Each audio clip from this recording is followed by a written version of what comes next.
Hello my dear students, हमारा topic चल रहा है कंटिन्यूस एंड कम्प्रहेंसिव इवैल्यूएशन, सतत एवं व्यापक मूल्यांकन। ये इसका सेकंड पार्ट है। तो चलो हम शुरू करते हैं। Continuous means regularity of assessment, frequency of unit testing, diagnosis of learning gaps, use of corrective measures, retesting and feedback to teachers and students for their self evaluation.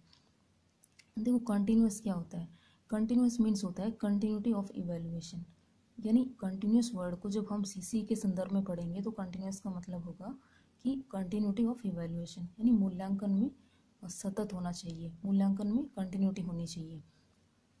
Continuous means regularity of assessment. Assessment क्या है? ये evaluation का ही एक part है, यानी assessment में regularity होनी चाहिए। यूनिट टेस्ट में फ्रीक्वेंसी होनी चाहिए, यानी यूनिट टेस्ट बार बार होने चाहिए।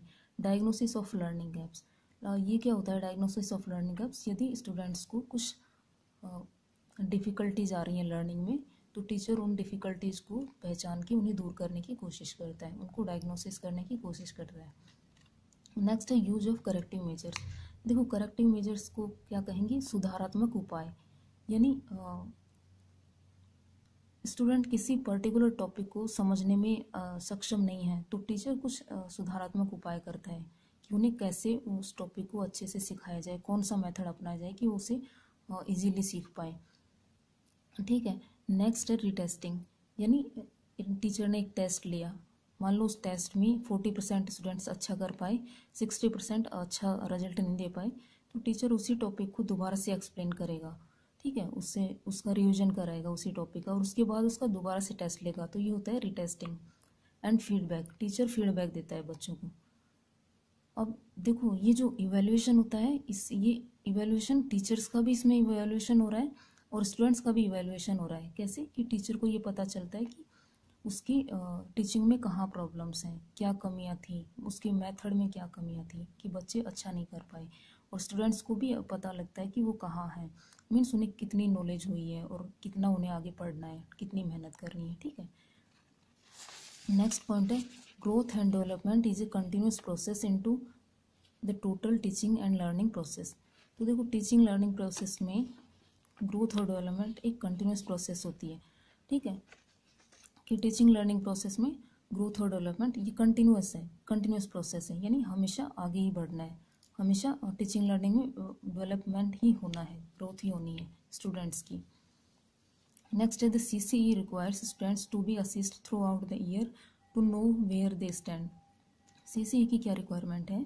कि स्टूडेंट्स का साल भर उनका असिस्मेंट होना चाहिए, उनका इवैल्यूएशन होना चाहिए, ताकि पता चले कि वो कहाँ खड़े हैं, मीन्स उन्होंने उनकी लर्निंग का लेवल क्या है, उनकी अधिगम का स्तर क्या है। ठीक है, तो ये होता है कंटिन्यूस का मतलब। अब देखो ये टॉपिक हमने ये पॉइंट्स हमने अभी डिस्कस किए थे, कंटिन्यूस इवैल्यूएशन की ये पॉइंट्स थे। सबसे पहला क्या है? रेगुलरिटी ऑफ असेसमेंट, ये हमने जस्ट डिस्कस किए हैं कि असेसमेंट में रेगुलरिटी होनी चाहिए। सेकंड है frequency of unit testing, unit test frequently होने चाहिए, बार बार ऑर्गेनाइज किए जाने चाहिए। थर्ड है use of corrective measures. Corrective measures क्या बताए थे? सुधारात्मक उपाय, यदि students are not able to learn something then teacher tries to provide him corrective measures और फीडबैक। ठीक है, यानी कुछ सुधारात्मक उपाय करेगा टीचर। उसके बाद आता है फीडबैक, कि टीचर उनको फीडबैक देता है।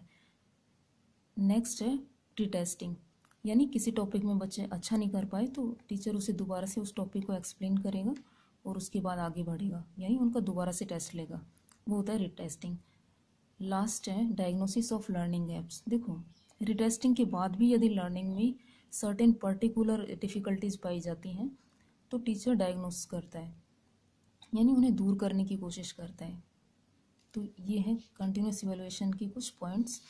नेक्स्ट है हमारा continuous evaluation includes formative evaluation and summative evaluation. देखो ये कंटिन्यूस इवैल्यूएशन के पार्ट्स हैं, 2 पार्ट्स, फॉर्मेटिव इवैल्यूएशन और सममेटिव इवैल्यूएशन। तो फॉर्मेटिव इवैल्यूएशन क्या होता है? Formative evaluation means the evaluation testing of the students on regular intervals either on verbal questioning और थ्रू रिटर्न क्वेश्चनिंग।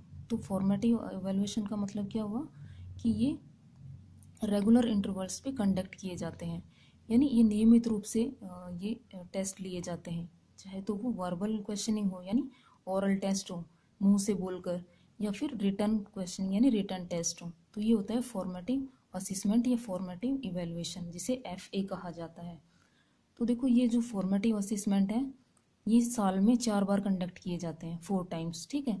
और ये 40% कवर करते हैं, यानी 40% मार्क्स कवर करते हैं ये, ठीक है। सॉरी मार्क्स नहीं, वेटेज, ये 40% वेटेज कवर करते हैं, ठीक है। साल में 4 बार कंडक्ट किए जाते हैं और 40% वेटेज कवर करते हैं, ये कैरी करते हैं।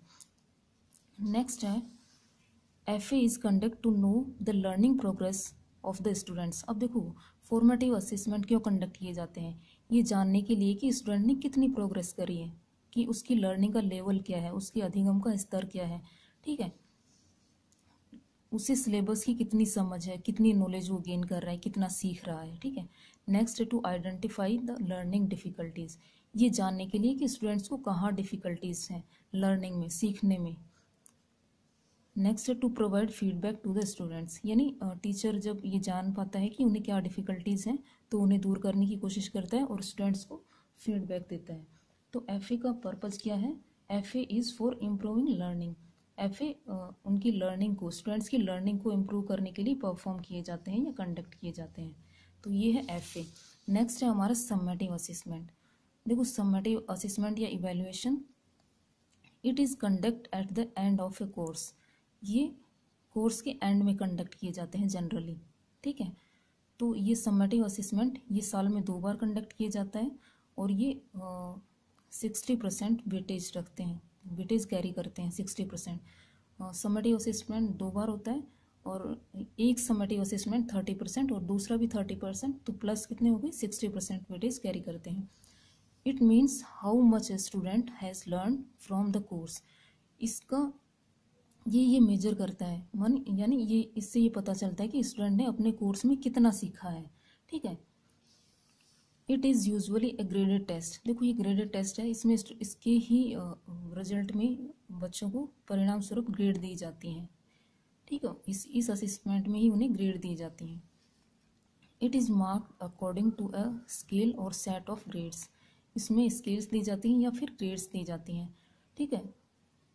तो देखो ये जो सम्मेटिव असेसमेंट है ये साल में 2 बार होते हैं और 60% वेटेज कैरी करते हैं। अब फॉर्मेटिव असेसमेंट है, इसका उद्देश्य क्या है कि स्टूडेंट्स को सम्मेटिव असेसमेंट के लिए प्रिपेयर करना, ठीक है। तो ये है, इनको हम डिटेल में स्टडी करेंगे अगले वीडियो में, अभी इनको बस थोड़ा इंट्रोड्यूस किया है मैंने। नेक्स्ट है हमारा कॉम्प्रहेंसिव इवैल्यूएशन। कॉम्प्रहेंसिव इवैल्यूएशन, देखो अभी हमने कंटिन्यूअस इवैल्यूएशन पढ़ा था, अब comprehensive evaluation, the process of assessing students progress in achieving objectives related to scholastic and co scholastic domain is called comprehensive evaluation. देखो कॉम्प्रहेंसिव इवैल्यूएशन क्या होता है, कॉम्प्रहेंसिव मीन्स होता है ऑल राउंड डेवलपमेंट या ऑल राउंड इवैल्यूएशन, यानी ये विस्तृत होता है, व्यापक होता है। इसमें स्टूडेंट ने कितनी प्रोग्रेस अचीव की है, तो ये किससे रिलेटेड है, ये है स्कॉलस्टिक एंड को स्कॉलस्टिक यानी शैक्षिक और सह शैक्षिक डोमेन से रिलेटेड है। इस कॉम्प्रहेंसिव में दोनों ही डोमेन्स होते हैं, स्कॉलस्टिक और को स्कॉलस्टिक, यानी शैक्षिक और सह शैक्षिक। स्कॉलस्टिक में क्या होता है, देखो इन्हें हम अभी पढ़ेंगे, पहले ये पॉइंट देखते हैं। All round development of the child, physical, socio emotional और इंटेलेक्चुअल। देखो ऑल राउंड डेवलपमेंट में ये चीज़ें आती हैं, आप सभी को पता है, physical development, social emotional development, intellectual, ठीक है। तो देखो कॉम्प्रहेंसिव इवैल्यूएशन, स्कॉलस्टिक एस्पेक्ट और को स्कॉलस्टिक एस्पेक्ट।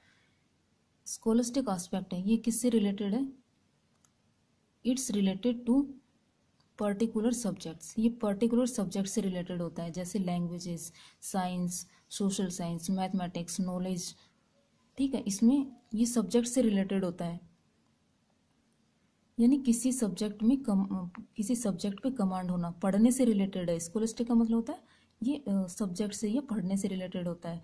इसका क्या पर्पज होता है, to develop knowledge among the students, ठीक है। ये सब्जेक्ट्स क्यों पढ़ाए जाते हैं, जैसे सब्जेक्ट्स होते हैं, साइंस है, सोशल साइंस है, मैथमेटिक्स है, इंग्लिश है, ये सब्जेक्ट क्यों पढ़ाए जाते हैं?